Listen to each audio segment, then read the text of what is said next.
curves, and we're right on board with Alex Siebel here as Colin Spork is going faster and faster and faster. Hold your breath, because this is maximum commitment all the way over to the left.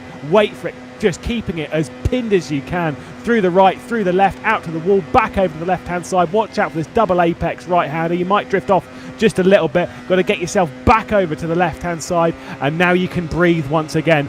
That 10-15 seconds is so difficult to do. It really is, and then it doesn't get much easier coming into the forward chicane here, going over the curves, bouncing across them in the right way. Siebel has done that, and he should go to the front here ahead of Danahan and Jordan. He does by nearly 4/10 of a second, but look at this man. Championship leader Colin Spork is on a mission. Purple first two sectors. He comes through the final for corners now. The Porsche curves, negotiates them wonderfully. He should be possibly even into the 53s here. I mean, I wouldn't be shocked, to be perfectly honest, knowing how fast Colin Spork is. First sector, a couple of tenths faster. Middle sector was about half a second faster. That was not so great through the final chicane, though. Doesn't really matter, though. 53.0, 1.3 seconds faster than Alex Siebel. A purple in each sector. I'd say he might have dropped it a little bit too deep into the gravel trap there, just a touch on the exit of the final forward chicane. But that was a very impressive lap indeed. And Adam Rainey up to second. Yeah, astonishing from Spork. Very decent lap there from Rainey to get into second. Brackshock into third. So the Red Bulls struggling a little bit. Fourth and sixth at the moment, with Danahan splitting the two of them. Very interesting indeed early qualifying session. They've only got one lap as well to rectify that, which is not particularly great news for them as we go on board with Leonov. Normally that right-hander there, double apex as you mentioned there, but it's actually, these cars have got so much downforce, they can actually just make it one long right-hander. So, they really do have a lot of grip. Final couple of corners, and Leonov will be coming over the line now around the top 5 area, you'd imagine. You see Scrovon goes up into 4th position. Leonov just outside the top 5 in 7th. Dennis Jordan 9th. A real shock to see him so far down. Well, right now, like I say, very impressive start to the qualifying session for the NetRex group. Obviously, Spork and Adam Rainey on that front row at the moment. Noah Reuvers, whoa, look at how close that is. Less than a tenth over the 13 kilometres. That is an impressive margin from Noah Reuvers to have gotten that close. His first sector just 3,000ths down. His middle sector, Noah Reuvers, this is how much time Colin Spork has got in that final sector, by the way. The middle sector from Noah Reuvers was 1 second slower than Colin Spork's. His final sector was 9/10 to make up the margin, to make it 1/10 between them. Incredible stuff. Unbelievable from Spork and Reuvers there to be so close together, but so far away from the rest of the field. I was beginning to wonder whether Spork had an opportunity to take the biggest pole position margin from first to second there's ever been in FSR. Obviously, that's a trip through the history books that we can't do at the minute, but he was looking that way, and then Reuvers got himself up into just 8/100ths of a second behind. Unbelievable pace from the two NetRex drivers, and wow, they are going to be a force to be reckoned with throughout this race. It doesn't look like anyone will get anywhere near them. Just to remember as well, back here 1 year ago when we went racing here, it was pole position, very different car. So let's not fire on all cylinders there. But Janice Brackshock did have pole position by 2/10 of a second. I have no idea what the largest pole margin would be. It would have been a very long time ago, though. I can guarantee that. It's certainly the biggest in since I got here in 2020. So there you go. It'd be at least 2 years, but I'd imagine a lot longer. It doesn't look like we're going to have to worry about it, in all honesty, because they're so close. But you get the point. It's astonishing at the minute, the gap at the front. I know it's a long circuit, but it's still remarkable. But the thing is, they've genuinely both of them have 1 second in hand as well. Because, like I say, there was a second missing in the final sector from Colin Spork and a second missing in the middle sector from Noah Reuvers. So the idea of them doing a mid-52 is very, very plausible as we ride on board with Sandar Callas running through the final section of the racetrack. Comparatively to our pole time, it's 2 tenths down in sector 1. This could be good enough for third, actually. About 3 or 4 tenths down in sector 2. Departs the final corner, runs towards the line. Wasn't clean through the final chicane. It is good enough, though, for third place. Yeah, nice lap there from Callis to get up into third. 6th place in the last 2 races, by the way. He's having a very nice season indeed. Did get a penalty, though, at the end of the last race. 2 positions worth, dropping him down from 4th. But either way, he's having a very good season indeed. Some very good qualifying performances, I have to say. Callis being one of them. Rainey another. Very impressive. And Brackshock as well. But he always qualifies quite well, to be fair to him. The Red Bulls are down in 8th and 13th. It's not the first time. I think it was Jordan's qualifying performance as well that set him back a little bit at Silverstone. I know he got caught up in that incident at turn 1. But yeah, he didn't qualify right up to what he wasn't on the front row, put it that way. And they're really far behind here. I've no idea quite why, or whether they've got a really race setup focused kind of thing going on today, but this is not where you'd expect to see them. Well, we know that the Oracle Rebel Racing eSports group between Siebel and Jordan, they are always, I know it sounds stupid because of course you would be, they are always more race orientated, right? Now, this is the kind of race where even with a 1 second margin faster than everyone else, you can use the Mulsanne to close up and see what Janice Brackshock will do over the next lap as he begins his final lap within this qualifying session. You can see how busy the Mulsanne is whilst they're all in a private session. Still, they're all going to be setting their times quite late in the session, starting that final one within the final sort of minute of this session. But this is a circuit which you can be pulled along by the toe. Maybe Red Bull are kind of working with that to maybe run a slightly more aggressive car when it comes to the aero, like running through the corners rather than going for straight. I don't know.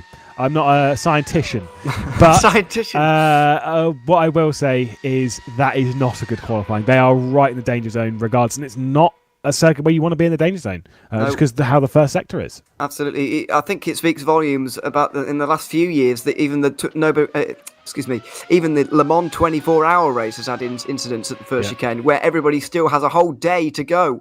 There's still incidents at the first corner of the race. It's not down to people being stupid all the time. Sometimes it's just difficult. And so you're absolutely right. I would not want to be there. Particularly, Jordan wasn't this far back last time. I think it maybe on the 2nd or 3rd row of the grid, and he still got caught up in an incident at the first turn at Silverstone, a circuit where you don't often see too many lap 1 incidents, certainly not into turn 1 anyway. So, I mean, that is big. There'll be a lot of worry at Red Bull about that, you would imagine. But, they better hope that their race setup is a lot stronger, because if they have this pace throughout the entirety of the day, then they are going to fall way behind. And Reuvers is going to overtake them both in this championship, and NetRex are really going to take a stranglehold on this championship.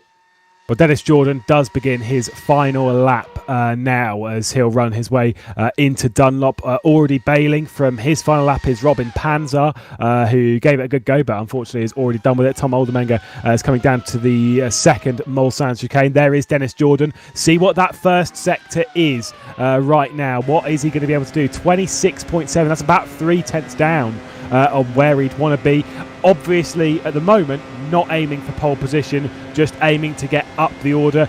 Typically, we'd say if you improve by 7 tenths of a second, then you're on a blinder a lap. But right now, 7 tenths of a second is a very reasonable amount to kind of improve around such a long circuit. You can see how much of the road they use going into the Mulsanne, both of the chicanes. They use so much. It's so bumpy out there, though. That's the problem. It is quite a bumpy circuit. Let's not forget this is a public road. You can drive down it. Well, not now, but when there's not a race on. It is a public road, and so it does get quite bumpy. Not as smooth as everywhere else, but you're about to see it again, using all the road on the left-hand side as we look at it, going through the chicane. Once again, he looks absolutely fine. Doesn't look anything wrong with this lap particularly. But is it going to be quick enough? Spork looks like he is done with this one. He's back in the pit lane. Brackshock as well. Reuvers and Callis not improving. Neither Rainey or Hoyer. Rosnica is the first of the drivers improving right now. And he's down in 9th. Spork looking very, very solid in that pole position at the moment.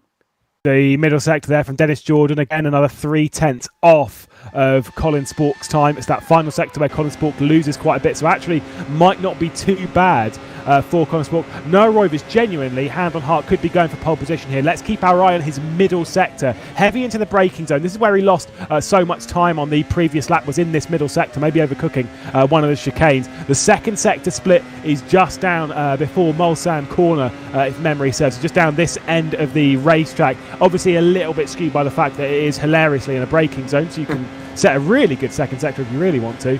Not ideal. Second sector coming up. What is it for Reuvers? Boom. Purple. That is big. That is 2/10 faster than what even Colin Spork did. I think this is genuinely, if there is no mistake in the final sector, if we can keep it on the road, this could be pole position right now. Well, yeah, let's not forget that he's got pretty much half the circuit to go here. The sectors aren't exactly split into thirds around here. You have got a very long way to go. He's got Indianapolis and Arnage first. Into Indianapolis we go now. Looks all fine. Oh, it's a big slide into the gravel, and there it goes. A purple middle sector goes to waste for Reuvers. He will not be taking pole with that mistake. It looks like it will go to Spork unless Callas can pull off the impossible here in the final sector. Well, Dennis Jordan does improve then to 6th position. The final laps coming in as we ride on board with Sandar Callas. Coming in through the final sector, Jan Vosnitzer up towards the line. He's dragging Alex Siebel with him sat down in 9th and 10th position. Vosnitzer across the line. Where does he improve to? Doesn't. He stays in 10th position. It's Alex Siebel who's moved up into 3rd as we ride on board with Sandar Callas through the final sector. Last laps coming in. Adam Rainey doesn't improve. Ivan Leonov is behind Sandar Callas, and he'll be the last one to improve. Sandar Callas massively sideways out of the corner. Is there going to be any further improvement? The answer to the question, yes, there is. Back up into 3rd, just ahead of Alex Siebel. Ivan Leonov across the line, only good enough for 8th place. We can all breathe. Colin Spork, despite losing a second in one of the sectors, is on pole position. That NetRex team look very, very strong today. Yeah, scarily fast there for Spork and Reuvers. And yeah, a long way in front of the field. The Red Bulls did end up doing a little bit better with that one. 4th and 7th for them. Callas with a wonderful qualifying there to get into 3rd. Brackshock solid as ever. Adam Rainey will be very happy with 6th as well. As Burst Esports 9th and 10th there, bringing up the rear in the top 10 at least. They might be a little bit disappointed with how their season is going, yeah, but that is one of the great qualifying laps we've seen in FSR for a very long time. Colin Spork with a 53.0. I said as he was coming up towards the line, sort of tentatively, are they going to get a 53? Is he going to get a 53? As if that was going to be a big achievement, but no, he nearly got a 52 in the end. Outrageous, but good enough for pole, more than good enough. And there was the pace for the 52. I think that's the critical thing. A few drivers didn't set a time, by the way, in the form of Cass Rietveld, Ampat Zidis, Zoltsuch, and Jan Grankvist also didn't set a time. We will step aside. The race is coming up. The French Grand Prix will be in a few moments, and it is going to be a thriller, I have no doubt. We'll see you in a moment.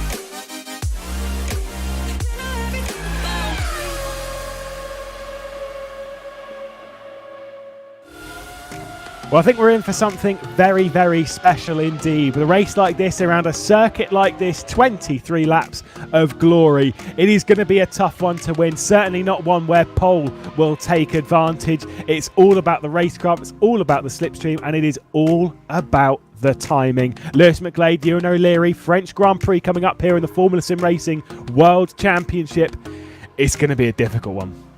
It's going to be very difficult for everybody here, but also a very enjoyable one. The Mulsanne straight, of course, there's a lot of straights everywhere really around the circuit, aren't there? And that is going to keep the field very close together. Overtaking opportunities, well, there are plenty of them around here as well. So there's going to be a lot of action, certainly. I hope that it's not going to be Spork and Reuvers absolutely destroying the field and running away with it and then just deciding between themselves who would win. I hope that the field will stay nice and close together and we will get a good race because, as I mentioned, Last season's Le Mans race was probably my favourite of the season, and of course had one of the most, if not the most, high drama moment of the championship as championship rivals came together through the Porsche curve. So who knows what we're in for over the next 23 laps.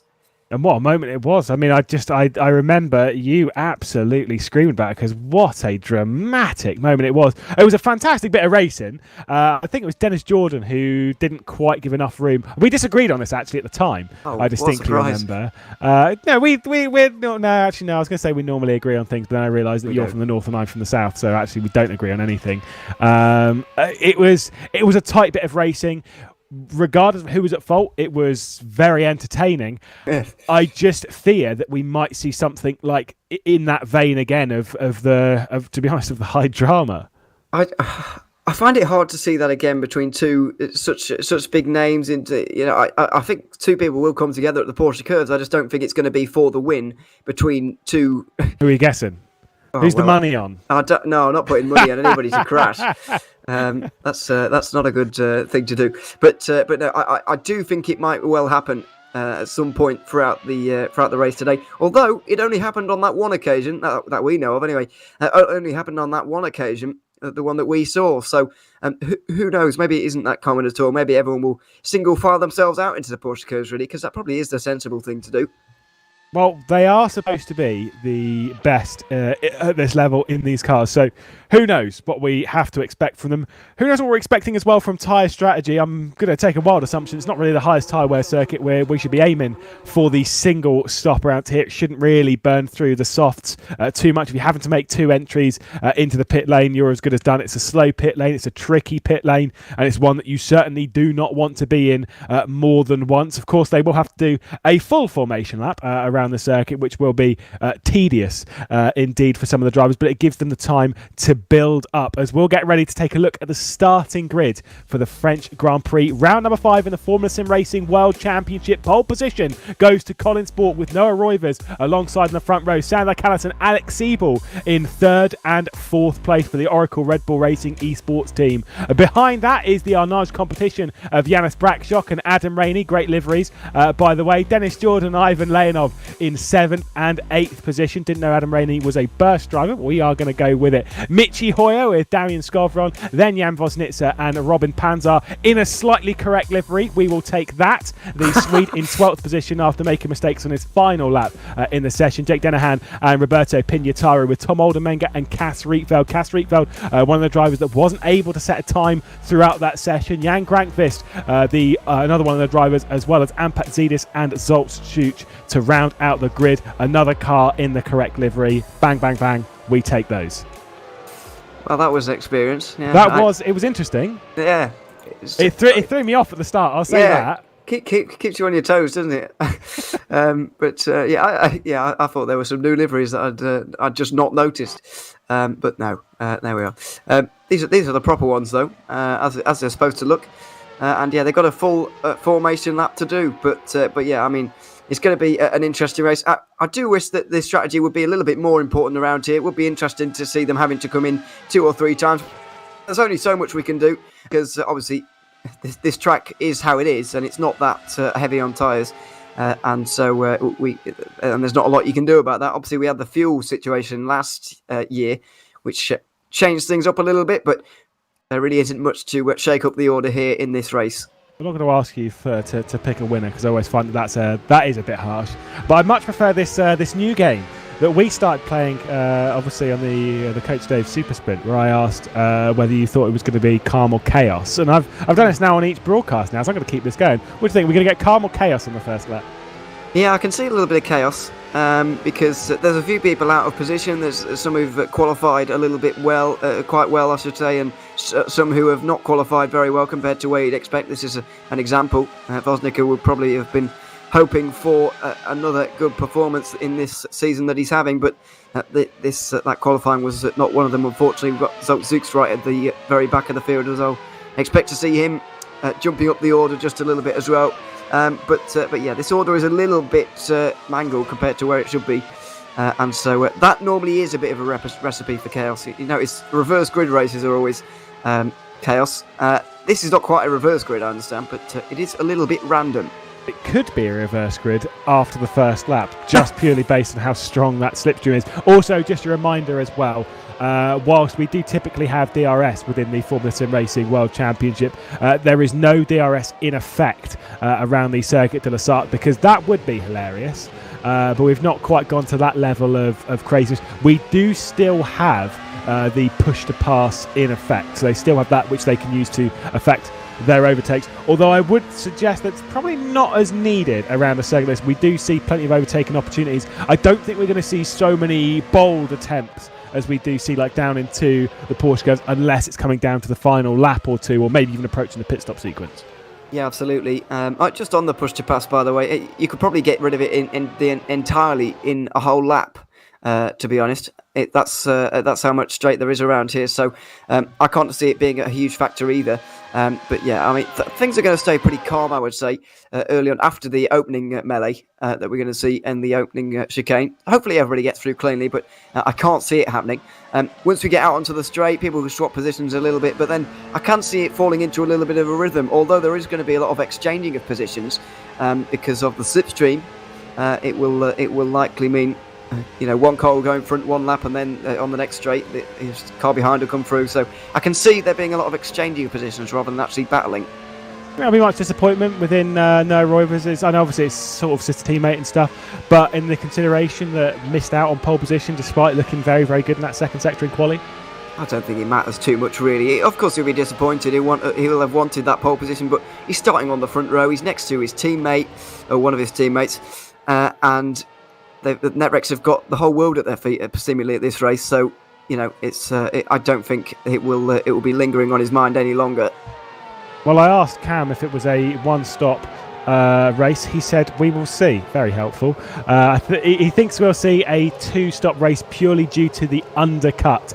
Either way, we will have to find out. They'll all find their way into their positions. We'll all take a deep breath. 19 cars here in the Formula Sim Racing World Championship. It's Lewis McGlade and Ewan O'Leary in the commentary booth as we all get prepared to watch on for 23 laps of stunning racing. Colin Spork and Noah Reuvers on the front row of the grid as we get ready to go here at Circuit de la Sarthe. It is underway. It's a great start from Sandal Calisto from third position, who's trying to close in. It's Noah Reuvers, though, who might lead us all the way up towards the first corner at Dunlop. They're side by side for the race lead. Our pole sitter of Colin Spork wrestles his way over the curb. 70 yards comes in just Dennis Jordan. Dennis Jordan in the background, and Alex Siebel. Terrible first start for Oracle Red Bull Racing eSports as they qualified finally all right towards the end of that session. They've already dropped down. Yeah, Jordan, for the second race in a row, has had problems at the very first turn of the race as the two NetRex cars get away very quickly. Spork and Reuvers trying to make a run for it. Callis using a bit of push to pass out of Chetrou's there to try and stay on terms, but he's on the medium tyres. He's going to find it difficult with these two on the softs just in front, and they're bumping down the straight as well. They are going to be getting away from the rest very quickly here. Yeah, in the background you saw Jan Vosnitsa trying to get past the burst duo, but there he's got to watch out in the rearview mirror as Panzar was going to send it in as well.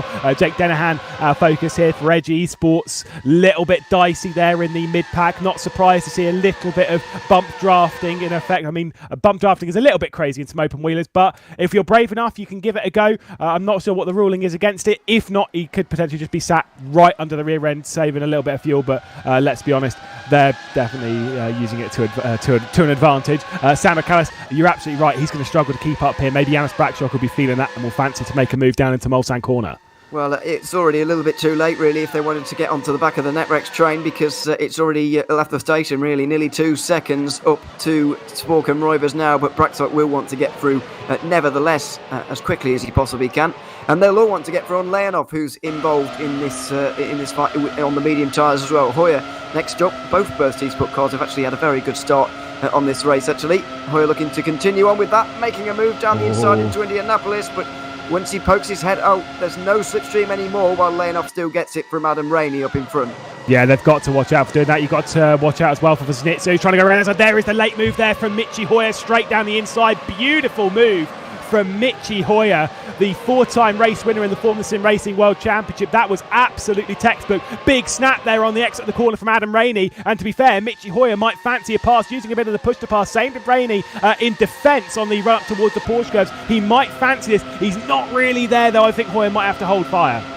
Well, is he gonna fire it down the inside? Not quite into the Porsche curves there, so he stays behind in 6th place. It would have been a brave one, really. It's probably best to stay behind just for the moment. But yeah, nice move on Leonov at least to get through. I can't help but notice, by the way, when we were on board there, it didn't quite look like he was. The steering wheel was quite straight. I don't know if I'm just seeing things, but it didn't quite look normal. He looks a bit right hand down to me. We'll have a look on the home straight here. But this looks like Michi Hoy's got a bit of right hand down. I know they're bending to the right slightly. He has damage. That is not there. That's not a straight steering column, I'm afraid. So hours off the road, Pignataro. Yeah, goodness. Well, there we go. That's one into the barrier already. Might be out of the race. You're absolutely a good spot. Like 5 degrees down. It's not going to be too bad, obviously, on the straights, but it will cause a bit of imbalance rolling through the Porsche curves and such. Exactly, yeah. I think that's why we saw him losing a bit of time to Adam Rainey as well. I know he had a compromise line on the way in, but oh my, quick reactions there from Vosika. Yeah, he seemed to lose a little bit of time to Rainey up in front, as we see Vosika here already making good progress. 3 places made up from his start in 11th, but he's going to find it more difficult to get through now, because every time he pulls to the right hand side here, he's going to lose the slipstream, whereas Leonov is still going to get it from Hoyt, who's seemingly struggling at the moment. So just lifting off down the Mulsanne into the first chicane. Well, we're getting told that it was the contact between Michi Hoyer. Obviously, we haven't seen the race start, but it was contact between Dennis Jordan and Michi Hoyer, which has potentially caused the issues for Michi Hoyer there. We're back on board with Jan Vosnitsa closing in once again in the slipstream. Obviously not going to try and attack the sister teammate in the Netrex car right now. He just doesn't have the straight line speed to attack Michi Hoyer in the background. You've also got the likes of Scarveron, Panzer, Denahan, and of course the Oracle Red Bull Racing eSports car of Alex Siebel that qualified in 4th place and had issues on the departure of turn 1. There is Hoyer over to the left hand side of shot, and then the 2 Netrex cars are going to find their way through. Easy peasy. Yeah, Hoyer is certainly dealing with the damage there, I'm afraid. He is losing straight line speed, although straight back down the inside of Vosnika again into the Mulsanne corner. Whether that's the smartest thing to do is questionable, but he's gone for it anyway. Certainly losing straight line speed there. Obviously he's going to be helped by the slipstream, but Adam Rainey's slipstream couldn't really help him, and so this isn't likely going to help him either. They fight for the slipstream. No. My goodness, that is getting close. Now that is naughty from Michi Hoyer. You can't make contact on a straight like that. That is unacceptable. Michi Hoyer is experienced enough to know not to do something like that. That is pretty stupid, if I'm perfectly honest. You're asking for a crash. The car ahead, if it moves back over to the left-hand side, that's its prerogative. Whether they're working as a team or not, I understand the frustration, but that is within the realms of what that car can do. I would do it if I was battling to keep someone else at bay. It's fair enough. It is what it is. Either way, Vosnitsa looking to the inside of Hoyer, slowing him down through the Porsche curves. I mean, for me, that's a penalty for Hoyer. Well, we'll have a look and see if indeed he does get one. As we're trying to get a replay of the start. Here's Dennis Jordan, right, 4 wide into turn 1. Well, you can see exactly how that. And then he gets hit by Pignataro. That might explain Pignataro's spin out of the final corner, because he takes a fairly hefty whack there. But 4 wide into turn 1, there's just not enough space there, really. Nobody's fault, I wouldn't have said. Just too many cars in too small of a place. I kind of agree. Like, the thing is here, right, Michi Hoyer making it 4 wide, because he's, at least in my opinion, he's the last one onto the scene. Not that it's his fault. It's not his fault. But it's just, as everything's happened, if you're going to make it 4 wide, you kind of accept the risk of making it 4 wide, right? And I'm sure there'd be frustrations in the camp for that one, but it's hard for us to pick that one apart. Maybe, obviously, when you do the stewards, you can see it from alternate angles, which you obviously couldn't get here because it looks ridiculous because you go into Swingman and really see it from every angle with all the data and everything. They might be able to pick if someone actually did make a mistake in that, but I'm kind of with you. I think it was just 4 wide into Dunlop. We've seen it time and time again. It doesn't work. Yeah, unfortunately, it's not the widest part of the circuit, has to be said. And into the first chicane, there just wasn't enough room, really. There's not a lot you can do. There really isn't. So, Dennis Jordan, unfortunately, with bad luck again. I wouldn't be surprised if he has a little bit of damage, actually, because Hoyer has, and they had pretty much the same contact. So I bet Jordan has got a bit of damage. Down in 17th as well. It's really not good for him. That wasn't good from Hoyer either. He is going to get absolutely swallowed up by everybody on this straight here. Possibly the 4 cars behind him as well. Yeah, obviously he's got a couple of teammates with Skowron and Panzar as well. There is Rosnitzer getting right onto the rear end of Leonov to try and basically make a little bit of a gap to the burst trio that's directly behind. Len departing Mulsanne corner a little bit too deep there for Leonov, and it's just kicked out the rear just a touch as they start to accelerate, putting all the brake horsepower down onto the road. It's not an easy one as ahead of them Adam Rainey's trying to keep Sandar Callis at bay on those soft tyres. Back on board with Mitchie Hoyer, who's keeping it over to the right hand side. Now back into the slipstream, has decided to follow it this time from Vosnitzer. There is the battle. Sandar Callis down the inside of Adam Rainey to go and take 4th position back. Rainey going to stay side by side on the exit of Indianapolis. Yeah, still there. Callis went a little bit wide, actually, into Indianapolis. Really could have had that, well, as I say, move done, but he could have defended successfully there, but it's still on for Rainey here. Push to pass out of Arnage, and he should have the inside line into the first part of the Porsche curves and should be all right, but Callis has got good straight line speed here. Rainey responds with a little bit of push to pass again into the Porsche curves, and inside line prevails, of course. Adam Rainey up to 4th, and it's not exactly a surprise given the tyre situation that they're both in. Not quite as good as Adam Rainey's move around the outside into T3 at Silverstone, which, by the way, was still a very good move. And I'm normally quite critical of Adam Rainey, but that was a top-notch effort. Obviously, that one a much easier move. The only issue is if they battle too hard, it's going to drag the entire contingent behind. If Sandar Callis is kind of wise, he'll use the soft tyre runner of Adam Rainey to work and try and build a gap to those behind, because at least then he might be able to take 4th position later on in the race, might even be able to battle a bit higher up the order. But for right now, it's not imperative to try and take 4th position. We are a long way away from the checker flag, and all it's going to do is, rather than kind of guaranteeing you 4th or 5th, it's going to mean that you're going to start battling from 4th to be honest, down to 12th or even 13th, because Reuvers, well, to be fair, when you start looking at those gaps, it's all the way back down to Ampet Zidis. Jordan and Oldenmenga both into the pit lane as there is a switch of positions as Skowron drops behind Robin Panzar. Yeah, just a mistake from Skowron really through when they were going down the hill, and now he's going to get overtaken by Jake Dennehan by the looks of things. Is it going to make it 3 wide? Not quite. Dennehan pulls to the outside line and once again hits a wall of air, so can't get anywhere. And now Alex Siebel is back here. Don't forget, he hit the curb at the first chicane as well. Went off for his own half spin onto the right hand side, and he's found himself outside of the top 10 here again. So yeah, it's not looking good at all for Red Bull Racing. No, it's a rough one, that is for sure. Of course, Dennis Jordan's trying to do something a little bit different on strategy to try and bring himself back into the mix. Unfortunately, it's damage recovery for the 2nd consecutive race for not only a multiple race winner at this level, but for one of the drivers that was contending for the championship as well, as Zolt Schuch was trying to get past Cas Rietveld in the Unicorns of Love. Of course, Carlos Martin not with us in today's race. We did get to see Cas Rietveld behind the wheel, who did quite well a bit earlier on in the, we'll say he did quite well, was going quite well until a bit of an incident late on in the pro race. I do forget which way round we go with Academy and Pro and which one he was taking part in, but I'm 99% sure it was the pro race into Indianapolis in contact with Matthew Williams down there. Obviously just wants to keep his nose clean a little bit more in this one as he's battling for his team's championship in a sense. There's a lot more on the line. Yeah, there is. It always does mean more is on the line. And yeah, meanwhile, Jake Dennehan is somehow getting around the outside of Skowron. And way off for Panzar.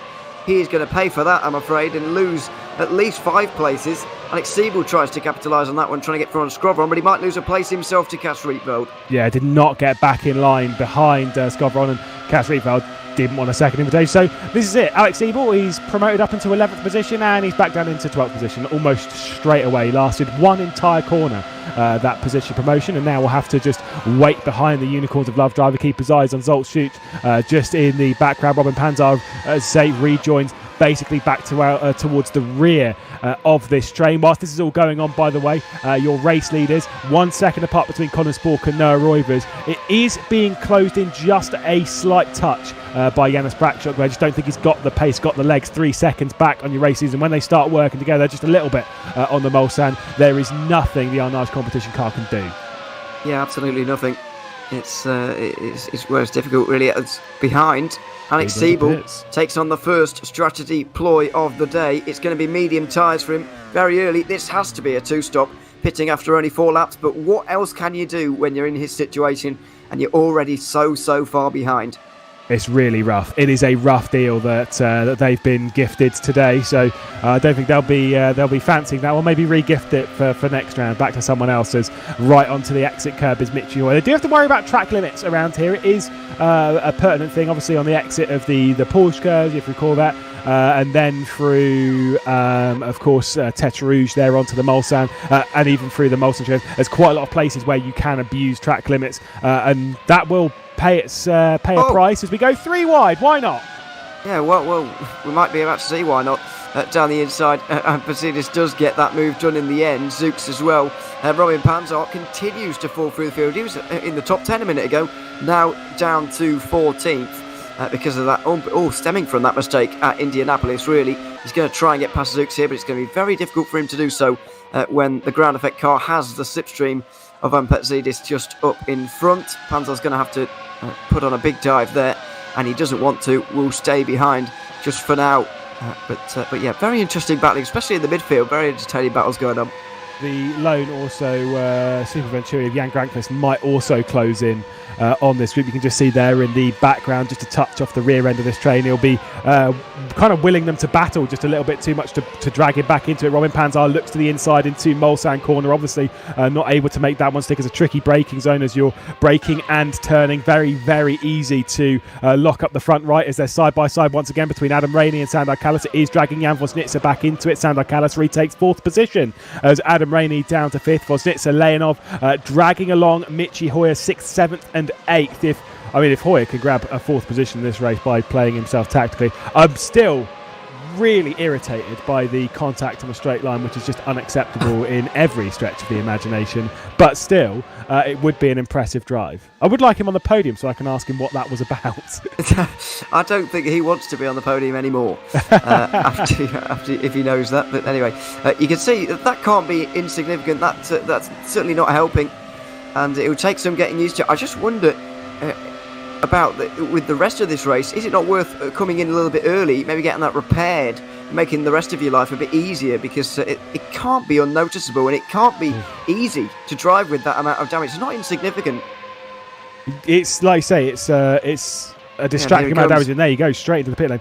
The thing is, though, is he going to be able to repair the damage? Because surely the damage repairers are maybe going to cost him too much time in the pit lane. There's a little bit deep there into the chicane in the pit lane as they head down to the pit lane speed limit, which says 60 there, but I'm pretty sure it is higher than 60. Let's see if there is going to be damage repair here and how long the pit stop is. It does feel a little bit longer than it otherwise might be. Longer. Yeah, this is longer. He's finally got the revs up though, and it's not taking ages. Decided that his comfort for the rest of this race is far more important than those seconds that he just lost, and I would have to agree with him.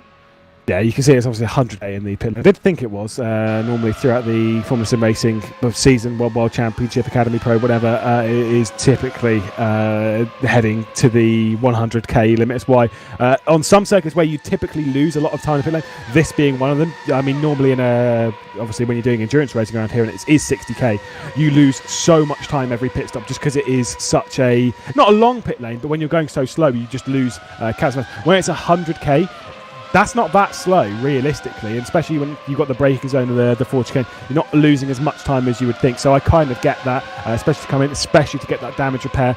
Whilst I don't know how much time he was losing, it was certainly wearing his tyres faster, and I'm sure it would have been very skatey going through the Porsche curves every single lap, and you just don't need to take that level of risk.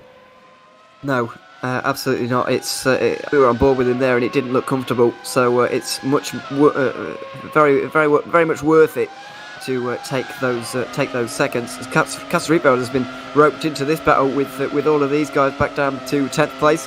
Zooks, for some reason, just drove off to the right hand side there, just getting the power down and slipping and sliding all over the place out the second chicane there, and he loses 2 places. I think we need to see you in a Formula Sim Racing World Championship race, or maybe even just a World Pro Championship race. Yeah, Jesus. Yeah. No, we can see you with Cam in Pro. We'll see who lasts longer in the race. That'd be obviously entertaining as Adam Rainey back in the slipstream. I think he's using his brain, thinking a bit wiser here, thinking, okay, Sandor, if you don't want to sit behind me, I will sit behind you then, and we'll try and stop that group from closing in. Let's again play the long game rather than switching every single time we go onto a straight. What's the point in doing that? All you're doing is costing each other time. If you get it right, as we know from the world of cycling, you can go a lot faster. Problem is, you don't tend to do it right like that, and you just end up making mistakes. Yeah, I don't mind the exchanging of position actually in motor racing. Actually, it's quite effective. Although bump drafting has recently come into effect, it's a lot more effective. So it's going out of fashion a little bit. But yeah, I think Rainey deciding to stay behind is not the worst thing to do. Those softs are going to be feeling it a little bit now, and the mediums might well just be coming to prominence a little bit more. So Callis might end up actually being faster despite the compound difference. So who knows? But Rainey deciding to stay behind for now. Who knows if it's the right choice? I think Reuvers has made a mistake, by the way, because he's dropped off on the previous lap. It's now 2.6 seconds that Colin Spork has.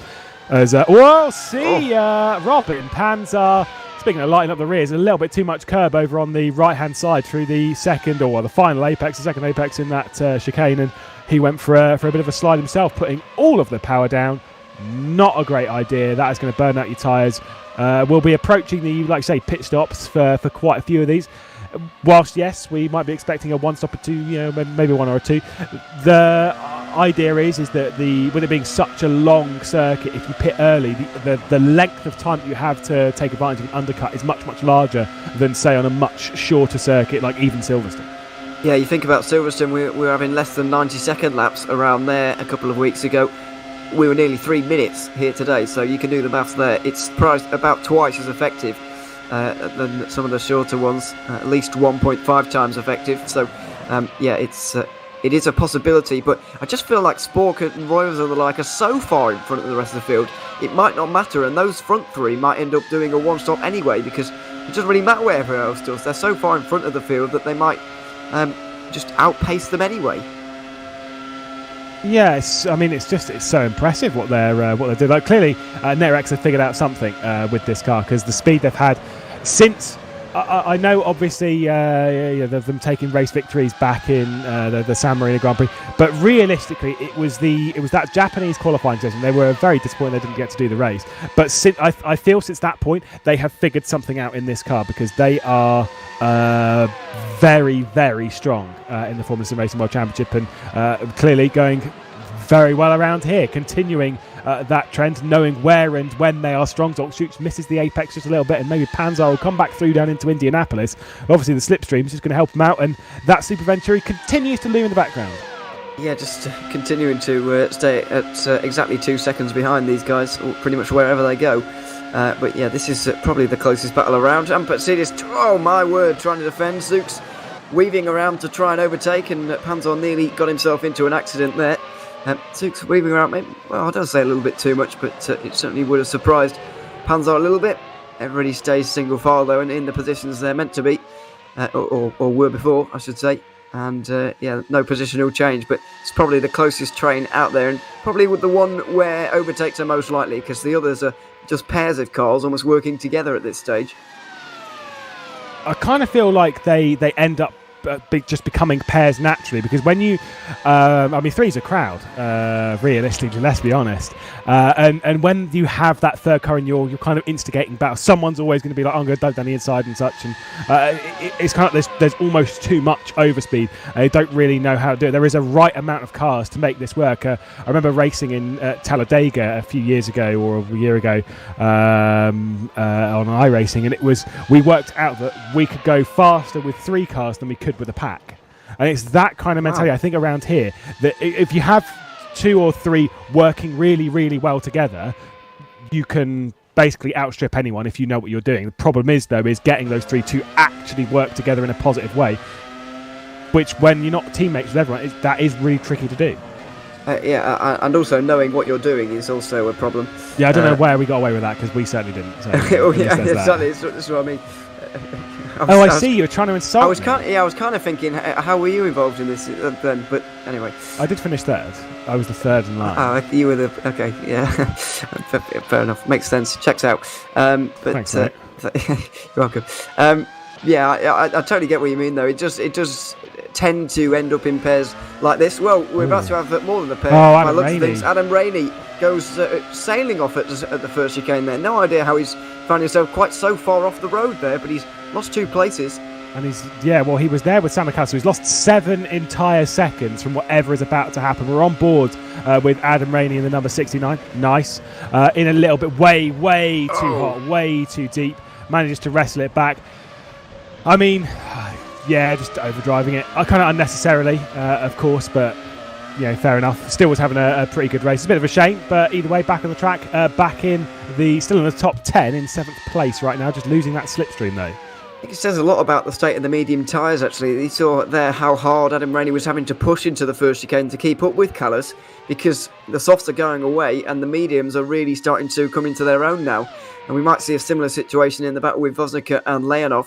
It certainly didn't look like one of those careless, unforced errors from Rainey. It looked like one made under pressure when he was trying to keep up with the car in front. So, and you can see here Leonov lifting off on the straights to not overtake the soft tyre runner in front. So yeah, these mediums are starting to really work well.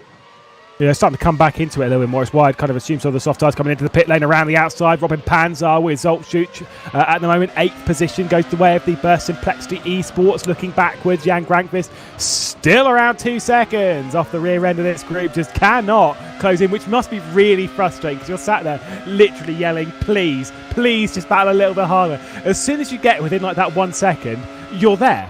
But until that point, you're just racing the absolute wheels of this. Gara Zoltschuk comes straight back to the inside. Oh my goodness, that was close. That was very close. Got shoved ever so slightly out to the middle, to the inside, I should say. Dukes tried it, but didn't quite make it work. Got a bit of understeer actually, and nearly went straight into the side of Panzo on the way in as well. So thankfully that didn't all go wrong.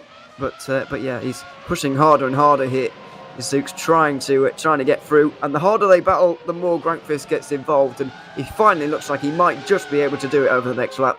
A shock to absolutely no one. Adam Rainey has entered the pit lane with 14-15 laps left to go, completed 9 on the softs. I'd kind of suspect it is a one-stop strategy on the mediums from here on out, to see where he comes out in the pit lane. Again, push to pass being activated from Noah Reuvers, trying to keep Janice Brackshock at bay, who is closing in. The fastest lap of the race has gone the way of Cass Rietveld over the previous lap of 2:58.5, about 3.5 seconds, or really 3 seconds faster than your race leaders. That is how much time is being lost. Also, Noah Reuvers on the previous lap did exceed track limits, at least on that one. So they've got to be very careful not to do it too many times.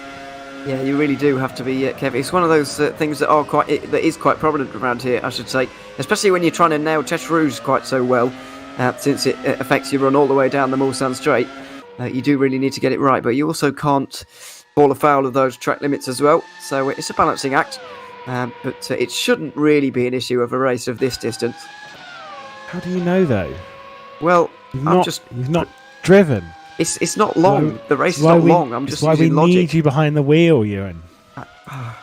I don't need me behind the wheel. I'm determined to get you behind the wheel of a sim racing machine. Well, I haven't got the facilities for that at the minute, but We'll have a LAN event then. It'll be fine. Our own little one, just to try and get you behind the wheel. Of course, these two not really going to fight. A little bit of push to pass activated there from Jan Vosnitz, so maybe unnecessarily burning just a touch to increase the straight line speed and help Ivan Leonov along as well between the Netrex and P1 Sim cars, 5th and 6th position. Obviously, Netrex have 4 cars within the top 6 right now. Janice Brackshock and Sandar Callas in 3rd and 4th are the 2 ones lone in there that aren't part of the Netrex team. But either way, rolling around, looking very strong. Here comes Zoltschuk. Not going to try and fight into Indianapolis this time on Panzar. Maybe he is. Well, no, deciding... I'm kind of surprised he didn't go for it there, actually, because he tried so hard into the Porsche curves last time, but then tried not at all into Indianapolis there. Maybe deciding that he'd only get repassed anyway, so might as well just wait until the Porsche curves again, and then he can go for it. Is he going to be close enough? Panzer did get a nice run out of Arnage there, so I don't think the ground effect car is going to be able to get through, but no, he's not, is he? He's too far away, so Zix is going to stay frustrated behind this... Burst each book car, because I actually think he's quicker at this stage. I agree. Someone who also is quicker is Janice Brackshock. Although, as I say, that Colin Spork comes into the pit lane. I think Noah Reuvers also has come into the pit lane. There he is, popping in through in the background, because that gap had grown quite significantly because Janice Brackshock had closed right in to the rear end of Noah Reuvers, switching the pit lane, obviously trying to not block each other there as Noah Reuvers got really, really close to the pit garages before lining up into his box. Spork leaves the pit lane in 4th position behind Ivan Leonov, who probably wouldn't fight them just purely based on the fact of a difference on strategy. I think this almost guarantees that Noah Reuvers is going to hang on to 2nd position just purely based on the undercut. Yeah, it looks like it, but look at where Siebel is. This is how big the undercut is. He didn't pit that well. He pitted about, 6 laps ago? Siebel is only a second and a half behind Reuvers, and so that, net 3rd maybe? He'd probably overtake Brackshock, so I know he's doing a 2-stop and he's got a lot of work to do here, and I don't expect him to contend for a podium place, but in terms of the undercut, that is an illustration to us already of just how significant it is around here. It is absolutely huge. What if he didn't go for a 2-stop though? What if he did continue on and tried to look after these medium tyres for as long as he could? Jan Grankvist did manage to get past Zoltschutz. Zoltschutz instantly coming straight back through on the inside, was looking for it. The Super Venturi holds on at the head of this little group. Noah Reuvers will try and pick off Jan Grankvist on the next part of the Mulsanne. Robin Panzar obviously straight ahead of that. A bit of push to pass burnt from Grankvist, which might not allow Reuvers to pass. He might have to wait until Mulsanne corner. There it is, being passed right at the end of the straight, so ignore that one, and the 21 heads back up in the 6th place. Yeah, down the inside, no problems really for Reuvers. He does need to do this to stay on terms with Spork. I don't think he's lost even a bit of time through this pit stop phase, hasn't he really, but just trying to stay as close to him as possible. Spork not willing to overtake Leonov just yet, but doesn't want to get overtaken once again. So we'll stay behind for the moment. Although Leonov's been very calm so far, I wouldn't expect him to try and overtake Spork again, really. But Spork willing to just push him along for now. Yeah, I was a bit surprised he didn't actually just try and go for it, as Reuvers going to get past Panzar here. Obviously not waiting to the same degree. There is the move around the outside. Colin Spork past Leonov. I was kind of more expecting him to move to the inside. Maybe just didn't want to take any unnecessary risk and trying to force anything there. Leonov down now to 4th position as they come round and out of Arnage. I mean, look at those dots on the map where we're focused on, just coming through Arnage corner now. And then look at your race leader. Not actually that far down the road, just coming down into the Porsche curve is Janice Brackshock. There is not even much. One pit stop doesn't really cost you that much around here. No, it doesn't cost you a lot, no. And that's what I guess another reason why Cam said to us earlier that the 2-stop might well be viable, because obviously you don't lose that much time, as Brackshock presumably is going to be coming in here and does. So only Panzar and Reuvers are left of soft tyre runners to come in here, of those who started on the softs anyway. So Brackshock's in, and we'll see where he comes out. But I'd imagine it's going to be behind Siebel, probably between Siebel and Reuvers, unless things have really gone wrong. Yeah, obviously this is confirming it to be a 1-stop strategy from Janice Brackshock into the pit lane, onto the mediums, and then out of it. Sander Callas going to take the race lead. Janice Brackshock, though, how far behind Noah Reuvers has he come out? Bearing in mind he closed it down to within 1 second. There is Reuvers, so far into the distance. That is an incredible margin already. 4, 5, 6 seconds. That is the undercut. That is 1 lap of undercut. That's mad. It is pretty unbelievable. 6 seconds, 5.5, 6 seconds. A lot of time. But Brackshock has got the whole second half of this race to close that back in. And we saw throughout that stint, in terms of the whole stint, I actually think Brackshock was quicker. Let's not forget Reuvers got the help of the slipstream from Spork in the first part of his stint. On pure pace, I actually think Brackshock was quicker over that stint. So I definitely would not count him out for a 2nd place. Well, we'll see Alex Siebel here already dropping down. I mean, that didn't last very long, did it? I mean, I was kind of wondering, I was like, maybe he will stay out. Maybe he'll try and do something different. Maybe he'll just try and... it's pointless. What's that? You just can't hang on. I'm surprised, actually, the tyre wear is this high, even around here. Although, I guess...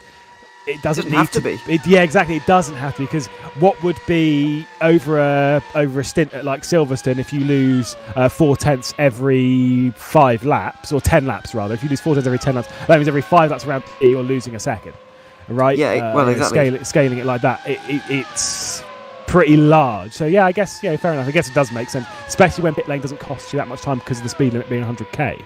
Yes, it really doesn't have. You've got to remember as well, it's a low abrasion circuit, but the tyres do eventually wear. So there is still a point where you can take it too far at any circuit. We just kind of move that scale for wherever we're at. So I'm not saying Brackshock did take his tyres too far, but he certainly took them longer than the two NetRex guys did, and that might be his slight downfall in this race. But he's only 6 seconds away from Reuvers here, and a few cars to negotiate as well. So yeah, I'm still not counting him out for second. I think he was faster actually over that first stint than Reuvers was, and he will be able to slowly reel him in. Oh my word, Grankvist very nearly saved it, unfortunately, into the wall.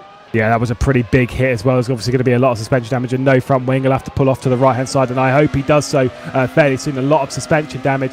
Oh, please don't commit yourself to the Porsche curves ahead of everyone else, because you've got Zolcic coming, you've got Adam Rainey coming, you've got Cas Rietveld also coming as well. We look backwards from the Super Venturi driver of Cas Rietveld. There is not going to be... It's probably going to go straight on here. Very slow, obviously. Watch out, lads. Those in the background, they're just going to get held up. Here comes Adam Rainey. Oh. There's contact into the rear end, and Adam Rainey spins out. That was Zolcic. That was always going to happen. That to me is still on is on the shoulders of Adam Rainey. He was the one that was coming in way too hot, but still, that was always going to happen when you got a car that slow on the racing line. Yeah, it's hard to really put blame on Grankvist, in my opinion, because he's still in the race. He's still doing what he can, yeah. And he's just doing what he can, exactly. It's probably down to Adam Rainey really not slowing down enough, although you're not expecting to have slowed or have to slow down. And there wouldn't have been yellow flags. There. And it wouldn't be a great idea to start braking halfway around this corner either. So, it's a very difficult situation for everybody. Luckily, Zooks stayed on the left-hand side of the road there and didn't spit back out onto the right-hand side where there were 4 cars coming. Thankfully, that didn't happen. So, unfortunate really, more than laying any blame on one driver entirely. Well, Voznica there making up the position as well. That was absolutely superb from Voznica, just really taking up as much. And there's Cas Rietveld, the next one ahead. This is the angle that I wanted to see it from. So we're on board with Adam Rainey. He does not know that car is damaged ahead. It's going very, very slow at this point. The thing is, you've got that time to react. That's the problem, is that I think that is Adam Rainey's fault. Did not read the road well enough at all. Yeah. Whilst yes, there wasn't yellow flags or anything like that, there was enough time to read there was a car going slower. Even at the first part, it was very clear at that point. Of course, we know what we're looking out for. But then at the second point, I do just feel there was slowing down and then an acceleration. At least that's how it felt from there to sort of try and get through, which I get. Obviously, a lot of pressure on the shoulders and stuff. But for me, that is a slam dunk penalty. Well, we'll see what the stewards decide, of course. But hard to disagree. There was quite a lot of time to react, and it's not like halfway around the corner suddenly he decided either. I noticed on that replay, on that little, I don't know, you can't call it a straight, but a straighter section between the first right-hander and the first left-hander, there was enough time there to just slow down a little bit and avoid that incident. So yeah, I hard to disagree with you there, really. Yes, we're not disagreeing like last year. We're not disagreeing. Fantastic. Yeah, this is world. We're the north-south connection that we needed in this country. Yeah, if you like. I sound very motivated by that. No, you're adamant that you're not northern. It's fine. Colin Spork, by the way, has taken over the race lead and set the fastest lap of the race by a whopping margin of 57.7 in the race. Incredible. I thought you were about to say he set it by 57 seconds there. Oh, wow, that really would have been... that would have been incredible. Incredible. But yeah, no, he's having an unbelievable drive at the moment, it has to be said. 6 seconds up to Reuvers, who's his most realistic rival for this race win. Another 5 seconds to Brackshock, who's making inroads continually into Reuvers right now. But this is Colin Spork's race to lose. And he's on course for his third race win of the season. We've already had 4 rounds, so he's looking very, very good all of a sudden. Our new Janice Brackshock, potentially. I mean, he's starting to fill those boots, isn't he? He is a little bit. I was beginning to wonder, actually, when I was thinking about this a little bit earlier on. We just kind of come out of the SimRacing era of FSR. Are we entering into the Colin Spork era? Obviously, at this time in 2019, I bet you didn't realise we were entering such a SimRacing era, so, who knows. I mean, that's just how it always is in every sport. In F1 at the end of 2010, I don't think we expected to enter the Vettel era, and then at 2014 we entered the Hamilton era, and maybe we're in the Max Verstappen era. Who knows? I hope not. Yeah, no. Hope so, but no comment. No comment on that one. We're going to really I will irritate make a lot a comment. of Max Verstappen.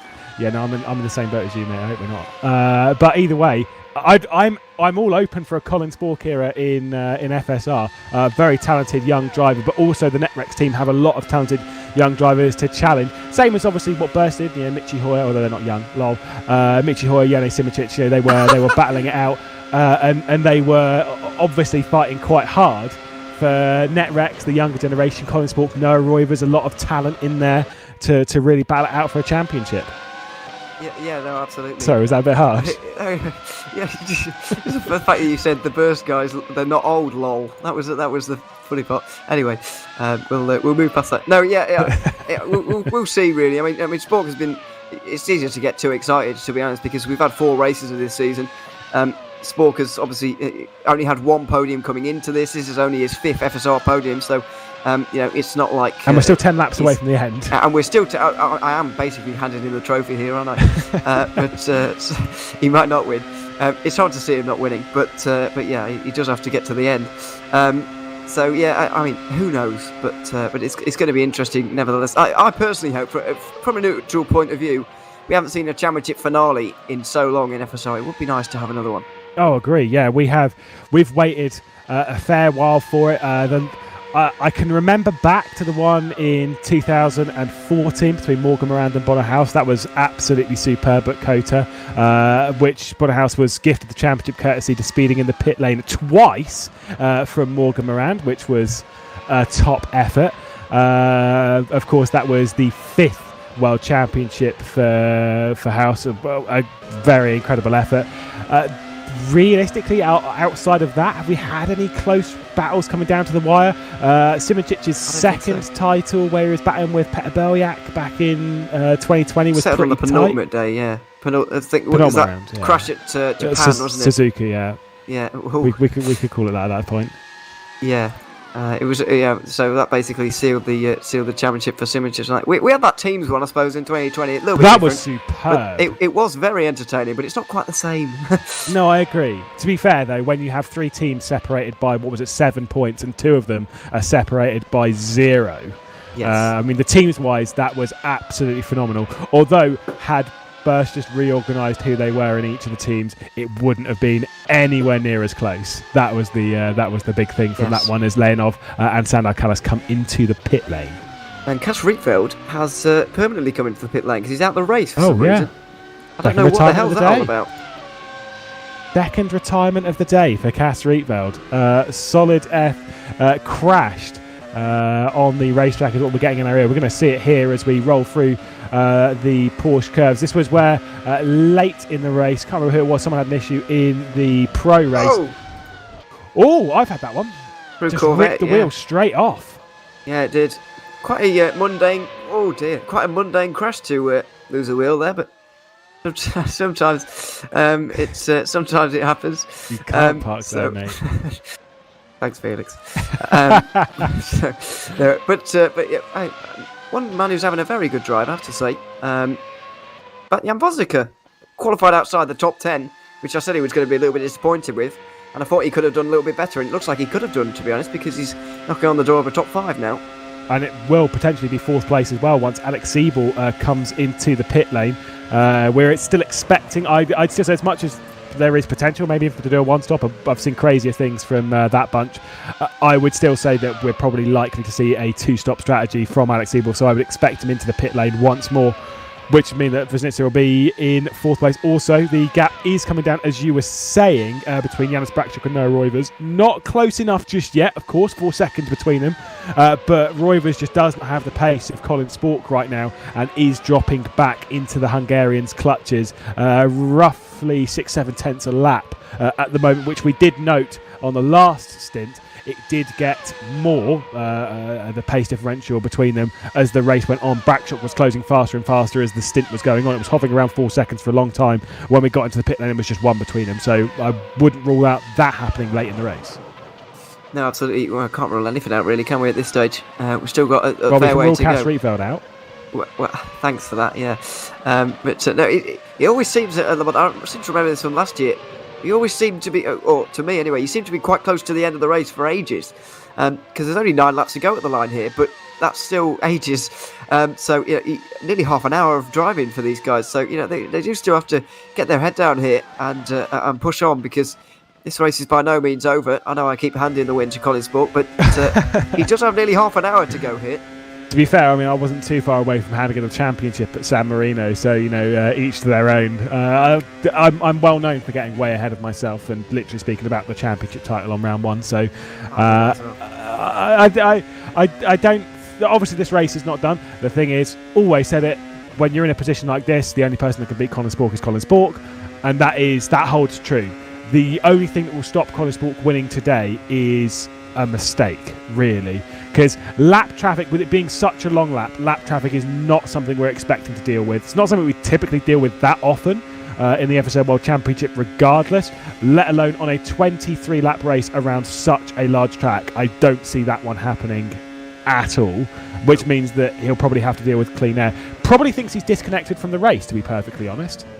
It's just like, I'm just driving around by myself. I mean, I can't tell. I don't think he'd notice, really. If he did, he would just carry on, because there's nobody around him at the moment. But he's just got to bring this one home. One thing as well, why I'm so kind of confident in him, we've seen him, obviously, this is the 3rd race that he's led in this kind of fashion. Did at San Marino, did at the British Grand Prix as well a couple of weeks ago.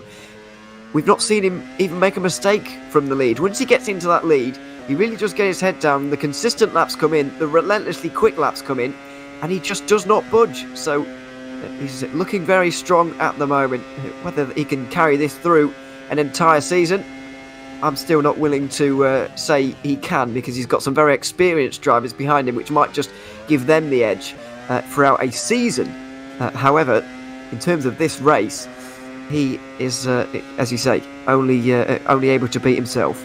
Yeah, at the moment, by the way, obviously Dennis Jordan, speaking of drivers that are working their way back up the order, Dennis Jordan has got into 10th place. I still think there is definitely another pit stop for that car, because he started on the mediums. I think he's also got mediums on now, certainly does, and so will probably be into the pit lane. He's going to lose position anyway to either Leonov, probably be into the pit lane for some soft tyres. I'd take a wild guess, potentially even on the end of this lap, to try and take some advantage out of those soft tyres. Sander Callis has set the purple, the first sector. I'll get it out eventually. And a green middle sector. Might be going for the fastest lap of the race in 7th position, right on the rear end of Jan Vosnitzer. Yeah, unexpected to go through as well. Dennis Jordan leaving things like that on laying off. Leonov's dropped back at quite a lot actually in this race. Don't quite know how, but he was right outside the top 5 not so long ago. I guess he'll be climbing up the order again now, because he's on the softs in the second half of the race, much like Callis. You can see further up the order. But we'll see where he gets to, as we've got Dake Dennehan off at Mulsanne corner, or briefly did. Well, there is the move back through on the inside for Ivan Leonov. Will be on the inside coming down towards Porsche. Does not have the straight line speed to deal with the sheer mass of push to pass and low wings that the Oracle Red Bull Racing eSports has right now. Throws it in. Just trying to have a little bit of fun here is Dennis Jordan. Rolls it right out towards the wall once again, hanging on to position. The dirty air being spat out from the car ahead. It's not extreme. It's very noticeable, but it's not going to stop you from actually holding some form of advantage. Exactly what you can see there right on the rear end is Leonov. Is this going to be a pit lane entry from Dennis Jordan? Yes, it is. Straight in for his stop. Adam Rainey, Alex Siebel. Adam Rainey into the pit lane. Of course, he came in a little bit earlier than we would have expected, potentially, did Adam Rainey, courtesy of spinning off the track. I wonder if something else has happened to Rainey, maybe repairing some of that damage after the incident in the Porsche curves. Yeah, I'm not entirely sure, because you're right, I wasn't expecting a second stop from Rainey either, but he's decided to go for it. Still hasn't dropped outside the top 10. A number of cars up in front of him here are not that far away, so might be able to catch some up here. But was certainly expecting Siebel to come in again. Where can he get to, though? Oh, hard to see him catching Vosika, really. 15, 16 seconds behind. It's quite a long way, so it's going to be difficult once more, and another tough day for Burst eSport. Mitty Hoyer and Damian Skrovron both outside of the top 10.